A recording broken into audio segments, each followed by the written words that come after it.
Bismillahirrahmanirrahim. Assalamualaikum warahmatullahi wabarakatuh. Berjumpa lagi dengan saya Arnanda Aji Saputra di tutorial untuk operasionalisasi SPSS 25. Kali ini kita akan mencoba mengoperasionalisasi tentang menguji normalitas data sebagai uji asumsi klasik, ya, normalitas menggunakan Kolmogorov-Smirnov. Ada video yang lalu kita telah membahas uji normalitas menggunakan histogram maupun plot. Dan saat ini kita akan menggunakan Kolmogorov-Smirnov, yang mana untuk kelebihan dan kelemahannya masing-masing memiliki kelebihan dan kelemahan, termasuk juga Kolmogorov-Smirnov. Akan tetapi saya tidak menjelaskan lebih detail di sini, kita langsung aja kepada operasionalisasinya. Dan ingat, untuk operasionalisasi ini kita menguji unstandardized residual atau RES1. Bukan langsung outputnya keluar itu yang akan kita lihat, tetapi output dari unstandardized residual. Bagaimana caranya? Ya, kita keluarkan dulu, kita tata dulu datanya. Ini ada dependent, ini ada independent. Ya, kalau kita lihat, ini dependennya, ini independennya. Oke.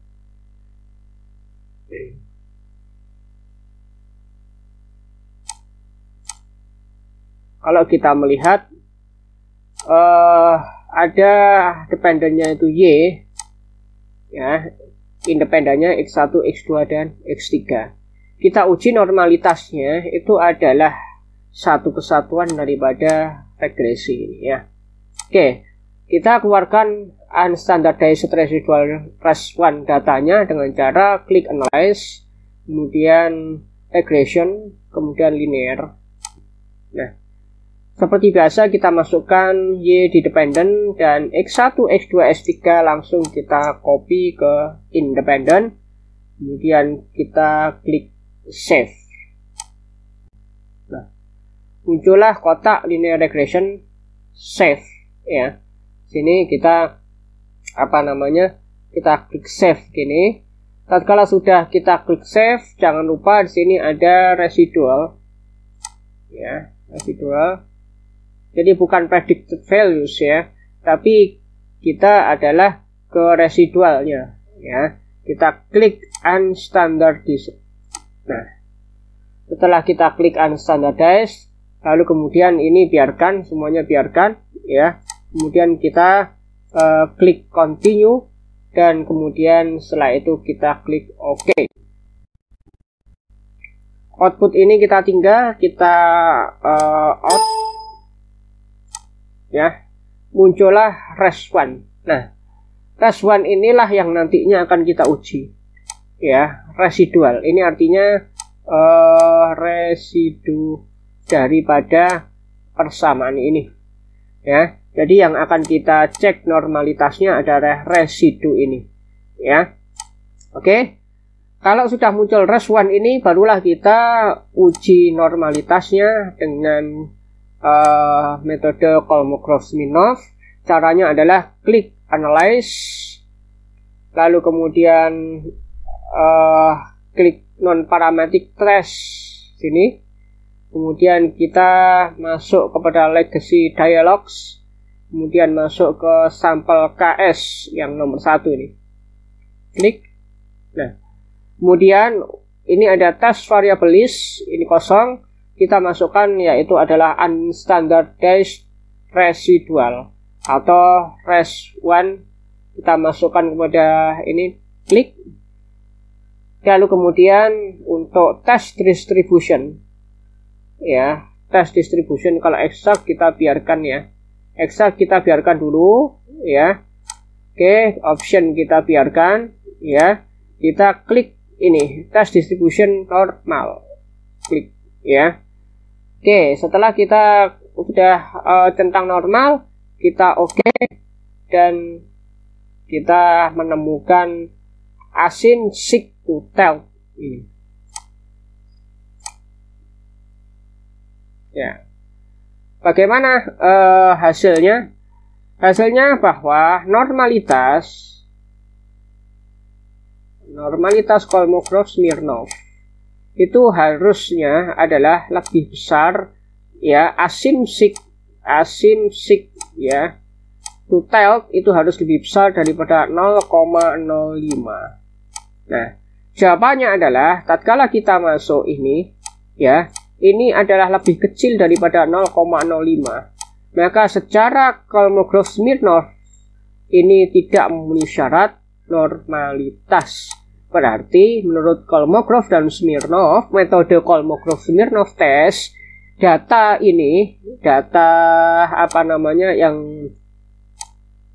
residual ini adalah tidak memenuhi kaidah normalitas. Jadi ini tidak normal. Ya, tanda tanya ini. Bagaimana caranya? Apakah normalitas ini nantinya akan kita ubah jadi normal? Ya tentu. Nah, berarti mengubah data dong? Tidak. Berarti transformasi dong. Terserah saudara transformasi atau tidak. Tapi yang jelas kalau saudara transformasi, ya, akan susah nanti kalau misalkan saudara juga menggunakan Kolmogorov-Smirnov test lagi. Ya, percuma nanti transformasinya akan ribet. Mengubah data, tidak boleh, peneliti tidak boleh mengubah data. Ya. Jadi bagaimana? Insya Allah kita akan membahas yang namanya Monte Carlo. Bagaimana itu Monte Carlo dan sebagainya? Nanti di modul akan saya tuliskan ya, di modulnya tentang Monte Carlo dan penjelasan Monte Carlo. Sebetulnya banyak ya yang sudah menjelaskan Monte Carlo di YouTube juga, tapi saya tidak akan menjelaskan dalam kelebihan kekurangan Monte Carlo, lalu kemudian fungsi Monte Carlo. Secara teoritis saudara bisa baca sendiri. Bahkan SPSS pun juga menerbitkan satu buku tentang yang namanya Monte Carlo. Menerbitkan itu, sehingga dengan buku itu menjadi dasar kepada dosen pembimbing maupun penguji, saudara bisa paparkan kalau misalkan nggak normal ya, ini Pak Bu, saya punya referensi dari IBM ya, dari IBM-nya itu ada referensi yang bisa menggunakan Monte Carlo sebagai kaidah normalitas. Karena apa? Karena SPSS 25 ini dia menghendaki data yang besar. Sedangkan ini kalau kita melihat hanya 87 data. Sedangkan SPSS ini menghendaki adalah sekitar 200 data untuk bisa di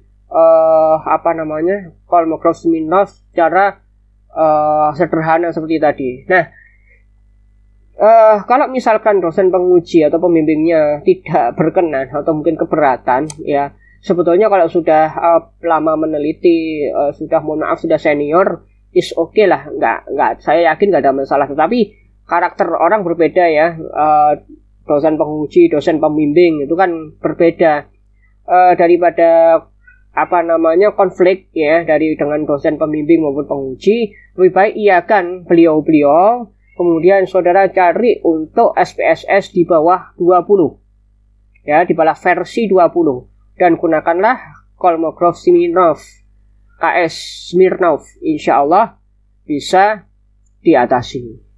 Ya, kalau misalkan dosen pembimbing atau pengujinya, saya nggak mau pakai Biplot, saya pun juga nggak mau pakai histogram, saya tetap maunya pakai KS Kolmogorov-Smirnov. Tapi saudara ambil SPSS 24, 25, saudara akan kesusahan. Maka dari itu saudara coba ke Monte Carlo. Kalau ke Monte Carlo ditolak, saya nggak mau pakai Monte Carlo, kata dosen pembimbing atau pengujinya. Apa itu Monte Carlo? Yang jelas saudara sudah menunjukkan referensi, tapi beliau tetap tidak mau. Oke, coba transformasi.